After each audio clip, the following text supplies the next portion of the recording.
आगरा यमुना किनारे बसा ये शहर जाना जाता है अपने इतिहास के लिए और one of the seven wonder of the world Taj Mahal के लिए। ऐसे तो यहाँ पे कई डायनेस्टीज आई और यहाँ पे राज किया, लेकिन आगरा का गोल्डन एज स्टार्ट हुआ तब जब यहाँ पे मुगल डायनेस्टी आई। सुल्तान Sikandar Lodi founded the city Agra in 1504 और उनके मृत्यु के बाद इब्राहिम लोदी ने यहाँ पे राज किया 1526 तक। फर्स्ट बैटल ऑफ पानीपत में मुगल बादशाह बाबर ने इब्राहिम लोदी को हराया और यहीं पे खत्म हुआ दिल्ली सल्तनत का राज और यहाँ से स्टार्ट हुआ मुगल एम्पायर का राज। बाबर, हुमायूं, अकबर, जहांगीर और शाहजहां के टाइम पे आगरा मुगल एम्पायर की राजधानी हुआ करती थी और यही वो टाइम था जब आगरा में कई अद्भुत इमारतें बनी, जैसे कि आगरा फोर्ट, सिकंदरा और हाँ, ताजमहल। और क्या आप जानते हैं कि आगरा में 3 यूनेस्को वर्ल्ड हेरिटेज साइट्स हैं, ताजमहल, आगरा फोर्ट और फतेहपुर सीकरी। तो चलिए मैं आपको दिखाता हूँ आगरा शहर और बताता हूँ आगरा शहर का इतिहास।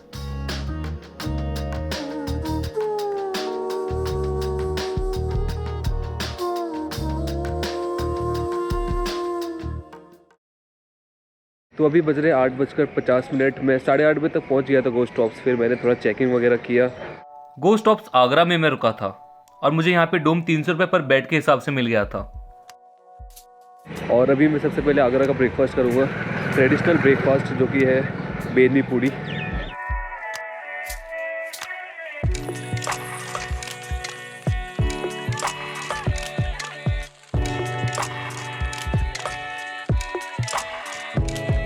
तो मेरे आगरा एक्सप्लोरेशन की जर्नी अब स्टार्ट हो चुकी है। सबसे पहले मैं जा रहा हूँ मेहताब बाग, जो कि यहाँ से 8.6 किलोमीटर है, 20 मिनट की जर्नी है। और क्योंकि मैंने जल्दी स्टार्ट किया है, टाइम अभी हो रहा है 9:19, तो मेरे पास काफ़ी टाइम है प्लेसेस कवर करने का।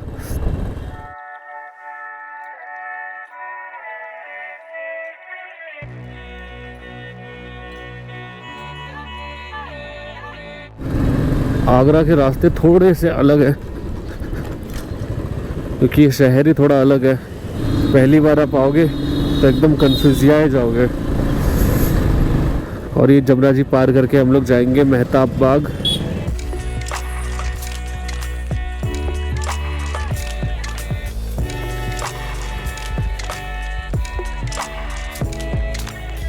तो मेहताब बाग की पार्किंग में मैंने अपनी बाइक खड़ी कर दी है और चार्जेस है 20 रुपये। अगर आपके पास कार है, यानी कि आप कार से आते हो, तो 100 रुपीज़ चार्जेस है।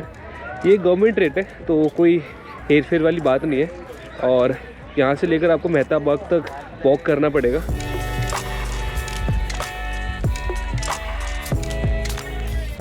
और ये मैं मेहताब बाग आ गया हूँ।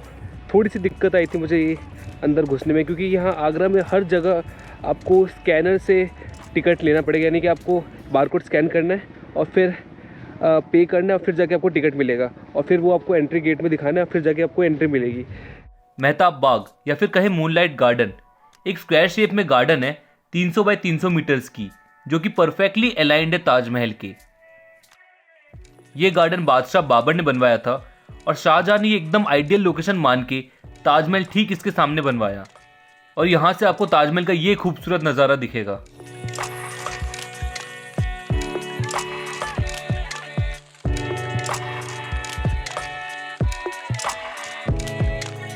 ये जो एरिया आप देख रहे हैं, अगर आप लोग ताज व्यू पॉइंट के लिए पे कर रहे हैं 50 रुपये, तो आप लोग यहाँ पे बैठ के आगे ताजमहल का व्यू देख सकते हैं। मेहताब बाग में एंट्री के लिए 20 रुपये की टिकट है और ताज व्यू पॉइंट में जाने के लिए 50 रुपये की टिकट है। दोनों जगह से आपको ताजमहल दिखेंगे, लेकिन अगर आपको बैठ के देखना है ताज का नज़ारा, तो आप ताज व्यू पॉइंट से देख सकते हैं। मेहताब बाग में ही आपको देखने को मिलेगा ये साइट। कहते हैं कि शाहजहां एक और ताजमहल बनवाना चाहते थे इस जगह पे, जो कि प्योर ब्लैक मार्बल का होता, लेकिन उनके बेटे औरंगजेब ने उन्हें कैद कर लिया था और इसी वजह से यहाँ का काम रुक गया। कई लोगों का मानना है कि ये एक मिथ है और ये साइट गार्डन का सिर्फ एक हिस्सा था।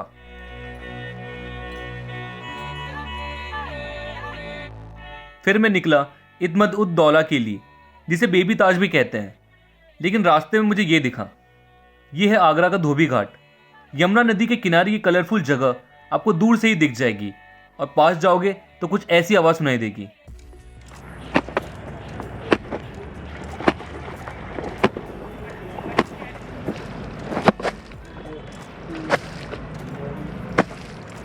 जिस हिसाब से ये लोग कपड़े पटक रहे थे मुझे लगा कपड़े फट ही जाएंगे, लेकिन ये इनकी काबिलियत है कि कपड़े फटते भी नहीं और बहुत अच्छे से धुल भी जाते हैं। अब धोबी घाट में कपड़े कैसे धुलते हैं? एक रात पहले कपड़े को इस ड्रम में छोड़ देते हैं जिसमें गर्म पानी और डिटर्जेंट होता है। फिर अगले दिन कपड़े को निकालकर नदी के पानी से धो के सुखा दिया जाता है।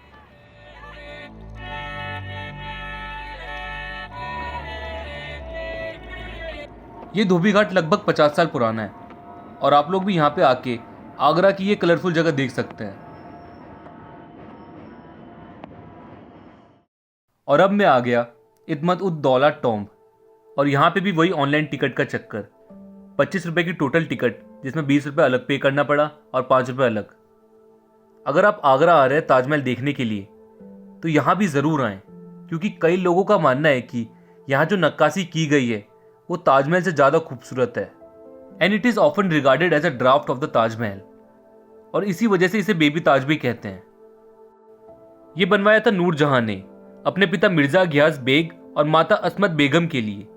नूरजहां बादशाह अकबर की बेटी जहांगीर की बेगम थी। मिर्जा गियास बेग आए थे पर्सिया से, जो कि मॉडर्न डे ईरान है, और वो यहाँ पे आके बादशाह अकबर के साथ उन्होंने काम किया। जब नूरजहां ने जहांगीर से शादी की 1611 में, तब उन्हें वजीर बनाया गया, और यहीं से उन्हें इत्मदुद दौला, जिसका मतलब पिलर ऑफ द स्टेट होता है, उसका खिताब मिला। जब उनकी मृत्यु हुई 1622 में, तब नूरजहां ने मकबरा बनाने का आदेश दिया। यह है मिर्जा गियास बेग और असमत बेगम की कब्र।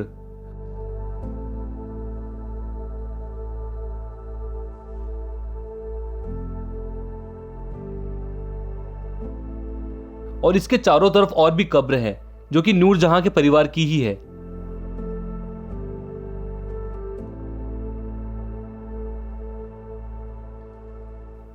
मुगल काल की यह पहली इमारत थी जो कि व्हाइट मार्बल से बनाई गई थी। इससे पहले की सारी इमारतें रेड स्टोन से बनाई गई थी।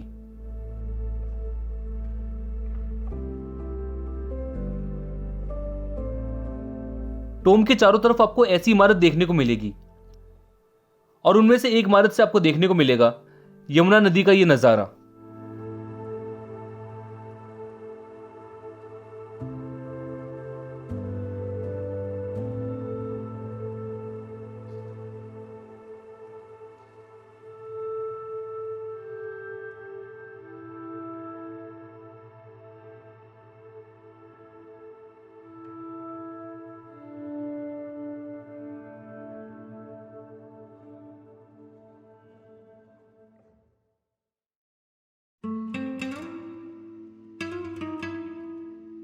यहाँ के लोग कैसे अलग है बाकी शहरों से? बाकी शहरों से ऐसे सब जगह तो दूध अंबाजी होते रहते हैं, कम दूध अंबाजी होते हैं। अच्छा, अभी अंकल कितना सच कह रहे हैं ये तो सिर्फ आगरा वाले ही बता सकते हैं, तो कमेंट करके बताएं आप लोग।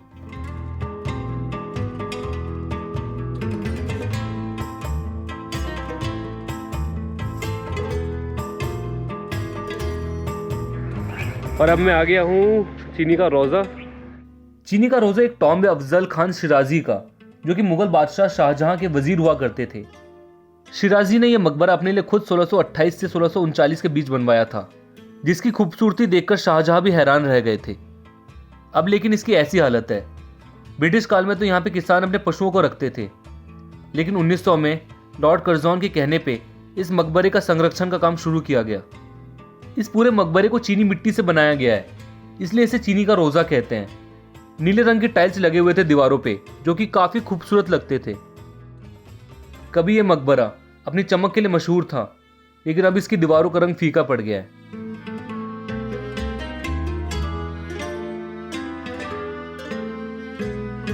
चीनी के रोजे के ठीक पीछे है काला गुंबद। दरअसल ये गुंबद हुमायूं के दरबारी मोहम्मद गसीम खान का मकबरा है, जो कि अभी बहुत खराब हालत में है और बंद है। अगर आप लोग आगरा घूमने आ रहे हैं तो मुझे लगता है कि एक परेशानी आप लोग को आ सकती है, जो कि कुछ हद तक मुझे भी आ रही है। वो ये कि हर जगह पे, मतलब कहीं भी आप लोग जा रहे हैं, कोई भी मॉन्यूमेंट देखने जा रहे हैं, वहाँ पे ऑनलाइन पेमेंट हो रहा है, और ऑनलाइन पेमेंट वो डायरेक्टली नहीं हो रहा है जीपे या फिर पेटीएम से। वो थोड़ा लंबा प्रोसेस है, और वो एक बार में नहीं हो रहा है। एक एक बार आपको टिकट लेना पड़ता है जो कि सेंट्रल गवर्नमेंट पे जा रहा है पैसा, और दूसरी बार करने पे स्टेट गवर्नमेंट को जाता है। तो ये थोड़ा सा लंबा प्रोसेस होता है। मतलब लगा लो कि अगर किसी मॉन्यूमेंट पे आप लोग जा रहे हैं तो मतलब आधा घंटा इसी में लग जाता है, क्योंकि कई जगह पे सिग्नल्स नहीं आते। लाइक मैं भी मेहताब बाग गया था तो वहाँ पे सिग्नल नहीं आ रहा था। फिर मैं दूसरी जगह पे गया, वहाँ भी कुछ ऐसी प्रॉब्लम आई कि टाइम लग रहा था ये ऑनलाइन पेमेंट होने के लिए। और जस्ट मैंने अभी चीनी का रोज़ा एक्सप्लोर करना ख़त्म किया और मैं यहाँ से आगे जा रहा हूँ रामबाग। शुक्र है कि यहाँ पे कोई टिकट नहीं था। अब देखते हैं रामबाग में टिकट का क्या सीन है।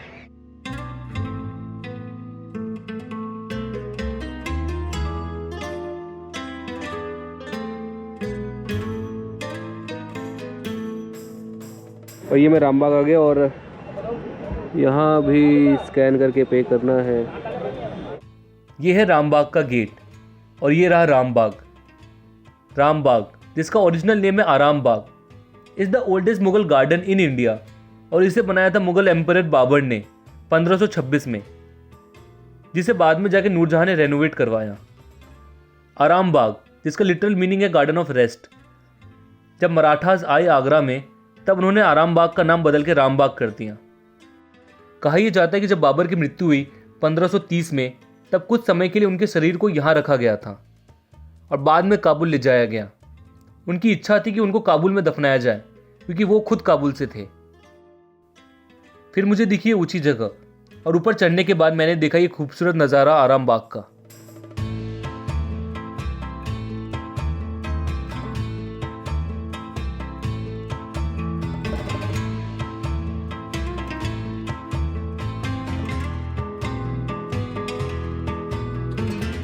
मैं भी ऊपर चढ़ा था, वहाँ से मैं व्यू देख रहा था और इस पूरे इलाके में चमगादड़ की बहुत गंदी बदबू आ रही है, क्योंकि ये रास्ता अंदर जाता है और ऐसे वहाँ से भी एक रास्ता है जो अंदर जाता है। और यहाँ पे चमगादड़ ने अपना घर बना रखा है।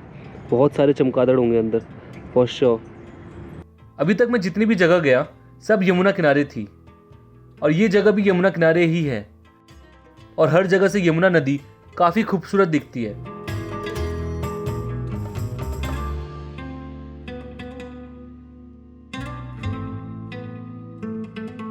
आज जो मैंने फुटेजेस लिए कई वो बहुत ख़राब आई है। लाइक मेहताब बाग से भी मैंने जो ताजमहल लिया था वो भी थोड़ा सा ख़राब आया था। बहुत अच्छा दिखता है, लेकिन 2 दिन पहले दिवाली थी, उसने इतना ज़्यादा पॉल्यूशन कर दिया कि सारा आगरा ही फॉगी फॉगी हो गया है, कुछ नहीं दिख रहा दूर तक। इस वजह से काफ़ी फुटेजेस ख़राब आई है। अभी जैसे कि ये मेरे आँख के सामने है, एकदम मतलब कुछ नहीं दिख रहा। ऐसा लग रहा है कि जो नदी है वो आगे जाके बादलों में मिक्स हो गई है।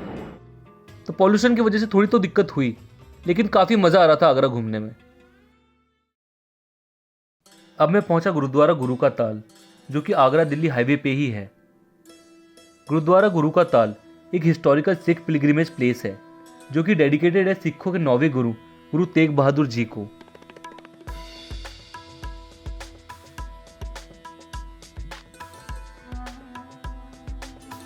(1675) की बात है। मुगल बादशाह औरंगजेब के अत्याचार काफ़ी बढ़ गए थे। वो कश्मीरी ब्राह्मणों को मुस्लिम बनाना चाहते थे और इसी वजह से ब्राह्मण गुरु तेग बहादुर जी के शरण पहुंचे। गुरुजी ने ब्राह्मणों के मुखिया से कहा कि आप लोग काशी के पंडितों के साथ मिलकर दिल्ली जाएं और औरंगजेब से कहे कि अगर गुरु तेग बहादुर जी मुसलमान बन जाएं तो पूरा भारतवर्ष मुस्लिम हो जाएगा। ये सुनकर औरंगजेब ने गुरु तेग बहादुर जी की गिरफ्तारी का आदेश दिया और इसके फलस्वरूप गुरु तेग बहादुर जी अपनी मर्जी से यहाँ गिरफ्तार हुए और 9 दिन तक उन्हें यही जेल में रखा गया।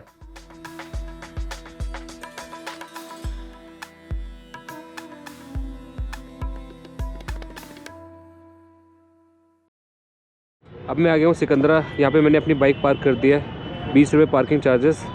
तो यह है सिकंदरा और यहाँ पे है अकबर द ग्रेट का मकबरा।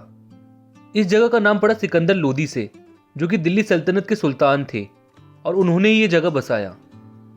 बादशाह अकबर ने अपने मकबरे के लिए ये जगह खुद ही चुनी थी और इसका आर्किटेक्चर खुद ही प्लान किया था। उन्होंने इस मकबरे का काम 1600 ईस्वी में स्टार्ट करवा दिया था और बाद में जाके उनके बेटे जहांगीर ने ये पूरा करवाया। अकबर का ये सपना था कि वो कुछ ऐसा बनाए जो कि रिलीजियस थीम्स का एक ब्लेंड हो और इसी वजह से इस मॉन्यूमेंट में आपको देखने को मिलेगा harmonious fusion of Buddhist, Christian, Hindu, Islamic and Jain art and architecture. इस कॉम्प्लेक्स के 4 गेटवेज हैं। नॉर्दर्न गेट जो कि थोड़ी खराब हालत में है, ईस्टर्न और वेस्टर्न गेट काफ़ी खूबसूरती से बनाया गया है, लेकिन साउदर्न गेट जो कि मेन एंट्रेंस गेट है उसकी बात ही कुछ और है। चारों गेट में ये सबसे बड़ा है, इंट्रिकेट मोजाइक कला की गई है, 4 वाइट मार्बल मीनार है और हर मीनार के ऊपर एक छतरी है और एक बहुत बड़ा आर्कवे है।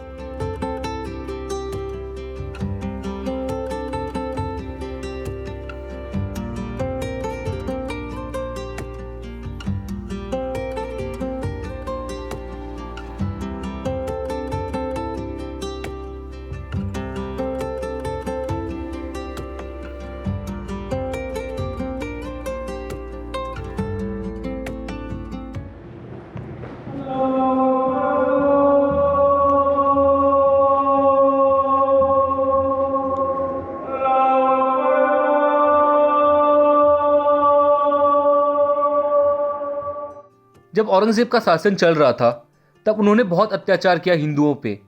कई मंदिर उन्होंने नष्ट किए और जिसका रिजल्ट ये था कि जाटों ने विद्रोह करना स्टार्ट किया।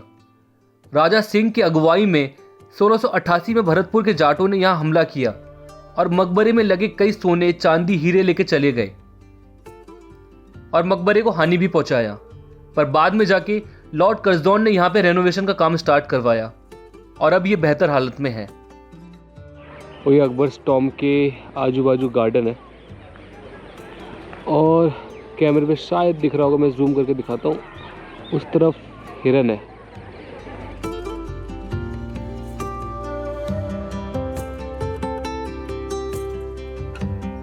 सिकंदरा में आपको देखने को मिलेगा कांच महल जो कि पहले रॉयल वुमेन के रहने का पैलेस था और बाद में जाके शिकार घर बना जहांगीर का।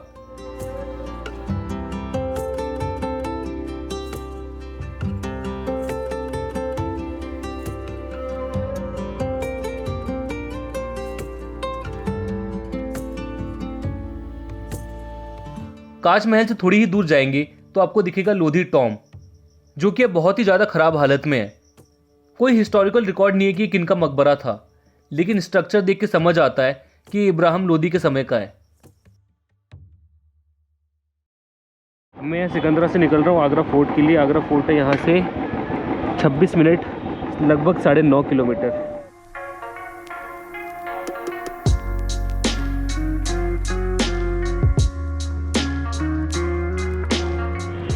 और यहाँ मैंने अपनी बाइक पार्क की है। ये आगरा किले की पार्किंग है और ये आगरा किले में पार्किंग का है 30 रुपये।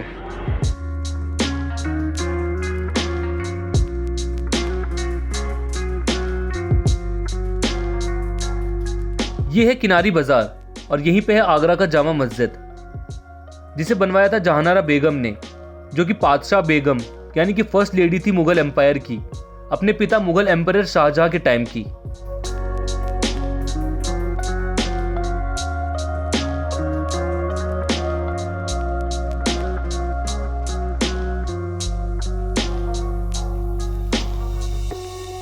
ये भारत के सबसे बड़े मस्जिदों में से एक है और लगभग यहाँ 10,000 लोग एक साथ नमाज पढ़ सकते हैं।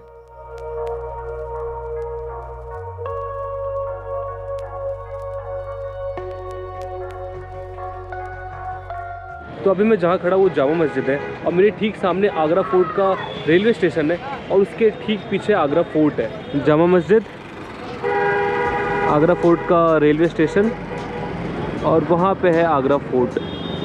प्लान तो मेरा ये था कि आगरा फोर्ट घूमने के बाद मैं जामा मस्जिद आऊँगा और ये जो पुराना आगरा है, ओल्ड आगरा, ये एक्सप्लोर करूँगा। लेकिन अनफॉर्चुनेटली टाइम इतना हो गया था कि मैं आगरा फोर्ट नहीं घूमने जा पाया क्योंकि 5 बजे के लगभग ये क्लोजिंग टाइम हो जाता है और अभी ये हो रहा है 4:51, मतलब मैं 4:45 तक यहाँ पे पहुँच पाया था। मैंने सोचा कि चलो आज जामा मस्जिद एक्सप्लोर कर लेते हैं, कल मैं आगरा फोर्ट एक्सप्लोर कर लूँगा। अब थोड़ा मार्केट एक्सप्लोर करते हैं। आगरा का ये किनारी बाजार मुगल काल से लगता आ रहा है और यहाँ पे आपको सब कुछ मिलेगा और ये कहना बिल्कुल सही रहेगा कि ये जगह है शॉपिंग पैराडाइज। किनारी बाज़ार में आप लोग आगे बढ़ते रहेंगे तो बीच में एक हनुमान जी का मंदिर आएगा और यहाँ से लेफ़्ट लेंगे तो यहाँ पे आपको कई मिठाई की दुकान मिलेंगी जहाँ पे आप लोग मिठाई ट्राई कर सकते हैं। यहाँ पे चाट वाट है एक ये मिठाई की दुकान है, शिव गंगा मिठाई वाली।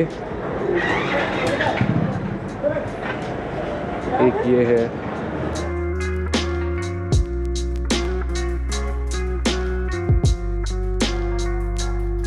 अब इतनी सारी मिठाई देखने के बाद मेरा भी मन ललचाया और इस शॉप में मैं रुका। अच्छा ये रबड़ी है, ये रसमलाई, ये रसमलाई है, ये बड़े वाले रसगुल्ले हैं। राजभोग, अच्छा ये राजभोग है, ये रसगुल्ला है, ये रसगुल्ला, खुरचन ही है। गुड़चन, अच्छा ये खुरचन है। और ये क्या है? छुआरे, अंजीर का हलवा। अच्छा छुआरे और अंजीर का हलवा ये।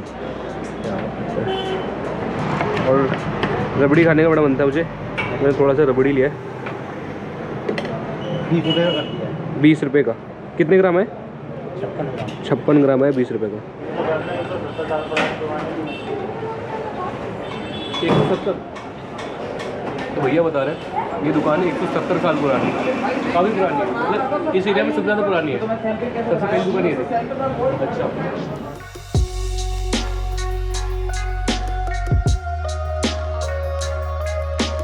ये है आगरा की फेमस पेठे की दुकान, गोपाल दास पेठे वाले।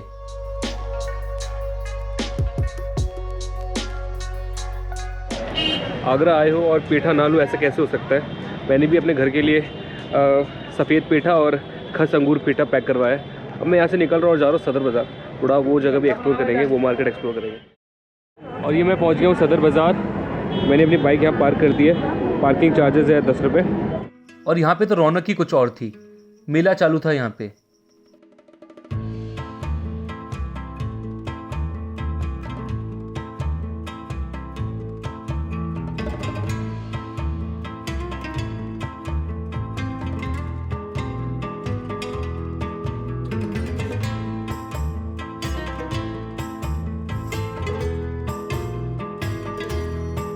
थोड़ी देर मेले में घूमने के बाद मैं पहुंचा इस जगह पे।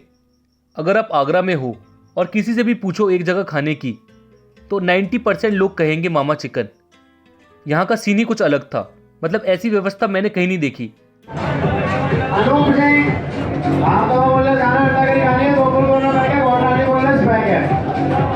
विशाल जी, विशाल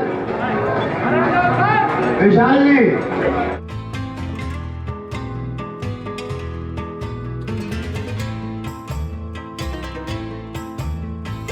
आप यहाँ पे आए और आगरा का ये साइड भी एक्सपीरियंस करें। सदर बाजार में आपको मिलेगी चाट गली, और बॉस इतनी भीड़ तो मैंने पूरे आगरा में नहीं देखी जितनी यहाँ थी।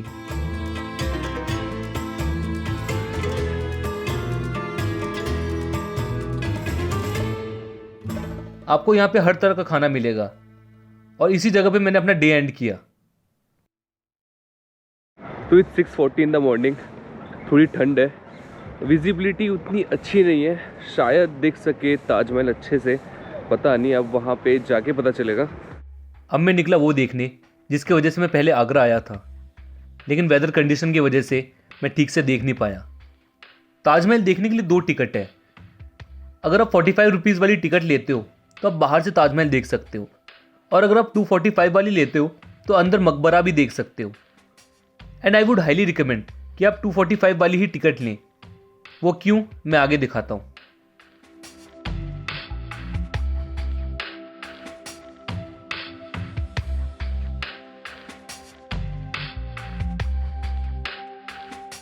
ये मेन गेट है अंदर जाने का, और इस गेट का नाम है दरवाज़ा रोज़ा।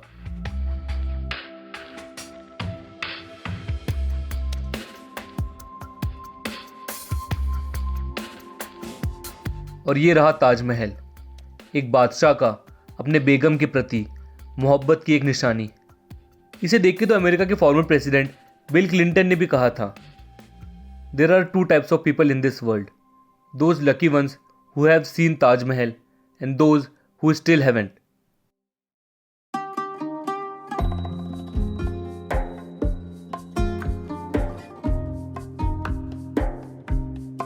ताजमहल यानी कि crown of the palace 17 hectare में फैला हुआ और यमुना किनारे बना हुआ ये मकबरा 7 वंडर्स ऑफ द वर्ल्ड में से एक है।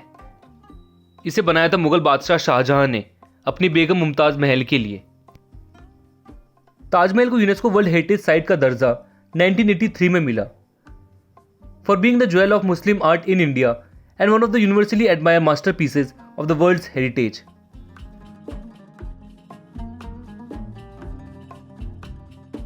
और क्या आप जानते हैं कि लगभग 7 से 8 मिलियन लोग सालाना ताजमहल घूमने आते हैं। शाहजहां की सबसे प्रिय बेगम थी मुमताज महल, जिनका असली नाम था अर्जुमंद बनो बेगम। वो उनसे बेहद प्यार करते थे और कहा जाता है कि अगर शाहजहां कहीं बाहर जाते तो वो मुमताज़ को अपने साथ ले जाते और दोनों अधिकतर समय साथ ही रहते थे। लेकिन 17 जून 1631 में जब मुमताज़ अपने 14वें बच्चे को जन्म दे रही थी तो वो काफ़ी बीमार हो गई और इसी वजह से उनकी मृत्यु हो गई। उस समय वो बुरहानपुर में थी। उसके बाद बादशाह काफ़ी दुखी हुए और उन्होंने अपनी बेगम की याद में ताजमहल बनवाने का काम आरंभ करवाया। ताजमहल के दोनों तरफ इमारत है, एक है मस्जिद और दूसरा है मेहमान घर। दोनों इमारत आइडेंटिकल है और रेड सैंडस्टोन से बना हुआ है।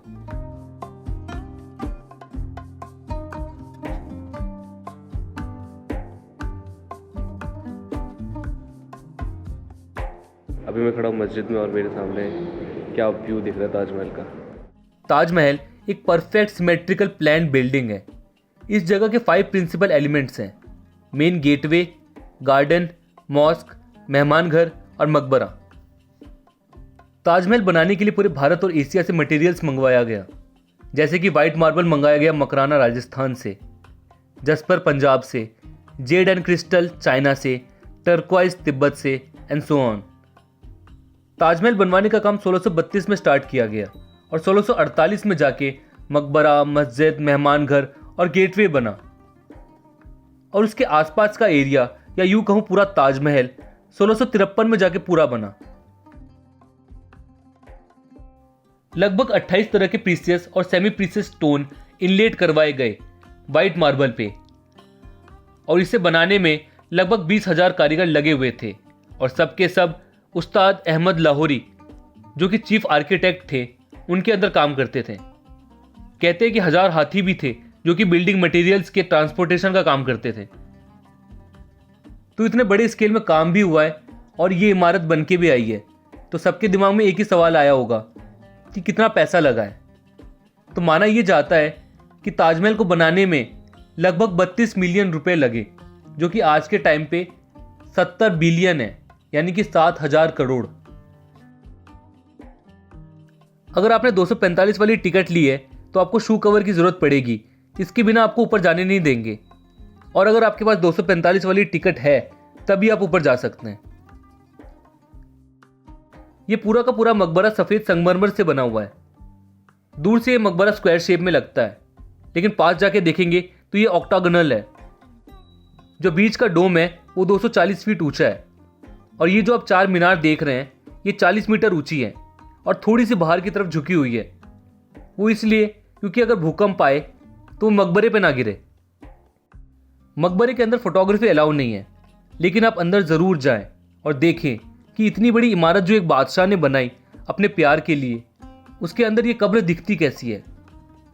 अंदर आपको 2 कब्र दिखेंगी, एक मुमताज़ महल की और दूसरी खुद बादशाह की, जो कि उनके मरने के बाद उनके बेटे औरंगजेब ने वही बनाई। पूरी दुनिया भर में 7 अजूबे हैं और ताजमहल उनमें से एक। आप यहाँ आओगे तभी आपको पता चलेगा कि ये कितनी खूबसूरत इमारत है। ताजमहल घूम के आने के बाद मुझे लगी थी बड़ी तेज भूख और सुबह सुबह आगरा का ट्रेडिशनल नाश्ता करने मैं पहुंचा कान्हा भैया के पास। ये है कान्हा भैया, इनसे बात करते हैं, लेकिन सबसे पहले देखते हैं कि बेड़ी बनाई कैसी जाती है। ये बेसन की पिट्टी है ना? हाँ जी। इसमें मसाले क्या क्या डालते हैं? इसमें सौंफ है, कस्तूरी मेथी है, पीली मिर्ची, काला नमक, काफ़ी मसाले हैं। काफ़ी मसाले हैं। हाँ जी। और ये आटा ही है, बिल्कुल प्योर आटा है। ये आटा सूजी, आटा और सूजी मिला मिक्स है। ये पिट्टी डाल रहे हैं हाँ जी। इसमें।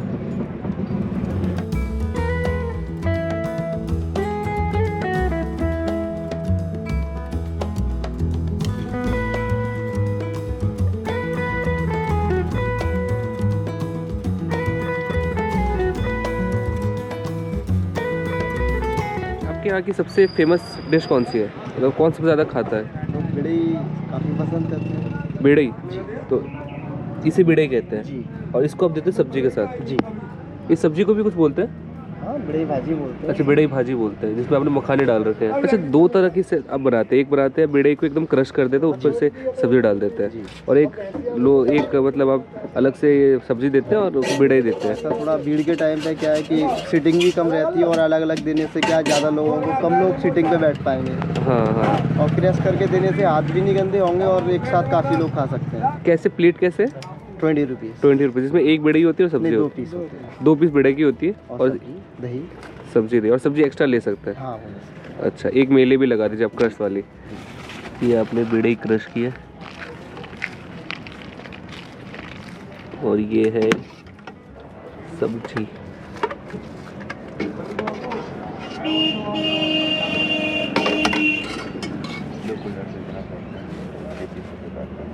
दही डाल दो, चिली चटकारा हल्का। हाँ, थोड़ा डाल दीजिए। चिली चटकारा बोलते हैं जी। और ये तैयार। बोलोगे आप फ्राइड मिर्च भी दे दीजिए थोड़ा। Thank you. मतलब मैंने इतनी जगह बेड़ई खाई है और मुझे यहाँ की बेड़ई बहुत ज़्यादा पसंद आई। यहाँ की सब्ज़ी भी कुछ अलग है। कई जगह की सब्ज़ी में होता है कि मिर्च ज़्यादा हो जाती है और उसमें लगता है कि मसाले बहुत ज़्यादा है, इसमें एकदम बैलेंस है। और वाकई में मतलब ऊपर मखाने डाले गए, इसमें हरी मिर्च है। अगर आप लोग आगरा आ रहे हैं तो यहाँ ज़रूर आए, यहाँ ट्राई करें। ये है ताज गैलेक्सी के सामने है, और ये ताज नगरी फेज़ 1 है ये। बेड़ई का नाश्ता करने के बाद मैं आगे बढ़ा और ये आ गया मैं आगरा फोर्ट। ये मैंने अपनी बाइक खड़ी की है, और अगेन पार्किंग चार्जेस 20 रुपीज़। ये रहा आगरा का किला, और जो मैंने पार्किंग की है यहाँ पे की है, ये रामलीला मैदान है। और आप यहाँ पे देख पा रहे होंगे कई बसेस भी खड़ी हैं, तो लोग बसेस में आते हैं, यहाँ पे रुकते हैं, किला घूमते हैं और फिर वापस इसी बस में चढ़ के।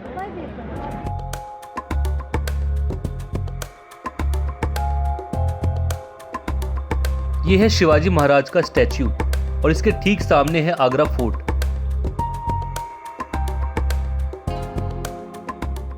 आगरा का किला एक ऐतिहासिक किला है, और ये मेन रेसिडेंशियल पैलेस हुआ करता था मुगलों का 1638 तक। उसके बाद कैपिटल शिफ्ट हो गया दिल्ली। किला तो यहाँ पे पहले से था। जब सिकंदर लोदी ने कैपिटल शिफ्ट किया दिल्ली से आगरा, तो उन्होंने कुछ इमारत और बनाई। फर्स्ट बैटल ऑफ पानीपत के बाद मुगल बादशाह बाबर ने किला कैप्चर कर लिया, और अभी जो आप किला देख रहे हैं वो बादशाह अकबर ने 1565 में बनवाना स्टार्ट करवाया। लगभग 4000 मजदूर रोज काम किया करते थे, और 8 साल में जाके ये पूरा हुआ। इस किले के 4 गेट हैं। ये वाला गेट है लाहौर गेट, जिसे अमर सिंह गेट भी कहते हैं। किले का सरकमफ्रेंस है 2.5 किलोमीटर का, और दीवार की ऊंचाई है 70 फीट। 1707 में जब औरंगजेब की मृत्यु हुई, उसके बाद इस किले को कई बार कैप्चर किया गया, और फाइनली ब्रिटिश ने इसे 1803 में कैप्चर किया। अमर सिंह गेट क्रॉस करने के बाद आपको ये लंबा स्लोपिंग कॉरिडोर मिलेगा, जिसके दोनों तरफ लंबी दीवारें हैं।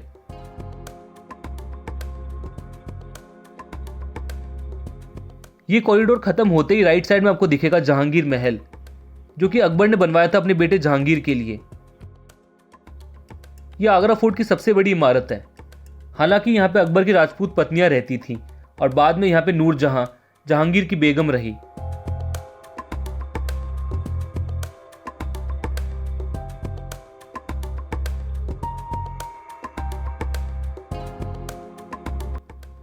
और यह है जहांगीर महल, जो कि अंदर से कुछ ऐसा दिखता है।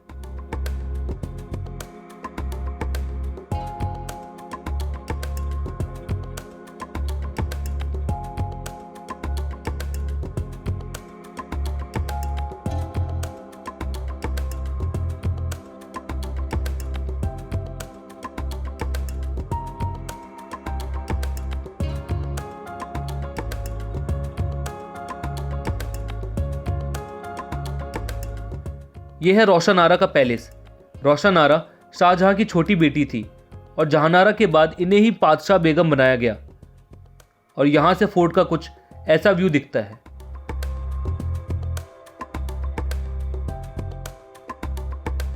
यह है खास महल, जिसे आरामगज़े मुकद्दर भी कहते हैं। इसे शाहजहां ने अपनी बेटी जहानारा और रोशनारा के लिए बनवाया था।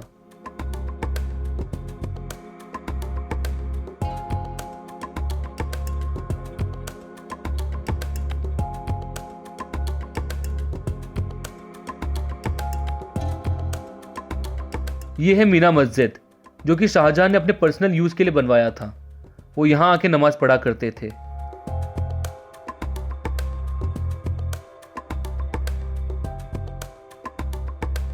और यहाँ लगता था मीना बाजार।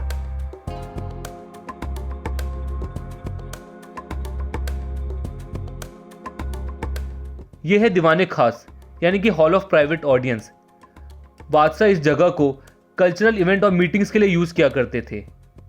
इस गद्दी पे बादशाह बैठा करते थे और इस पर उनके मिनिस्टर।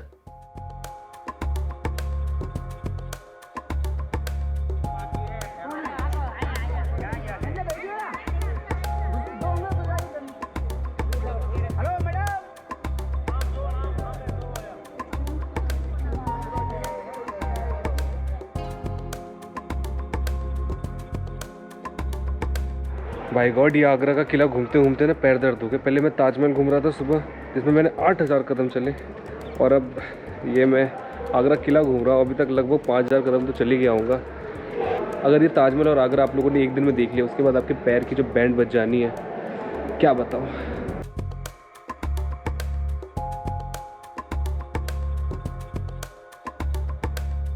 यह है दीवाने आम यानी कि हॉल ऑफ ऑडियंस। ये वही जगह है जहां बादशाह आम जनता से मिला करते थे।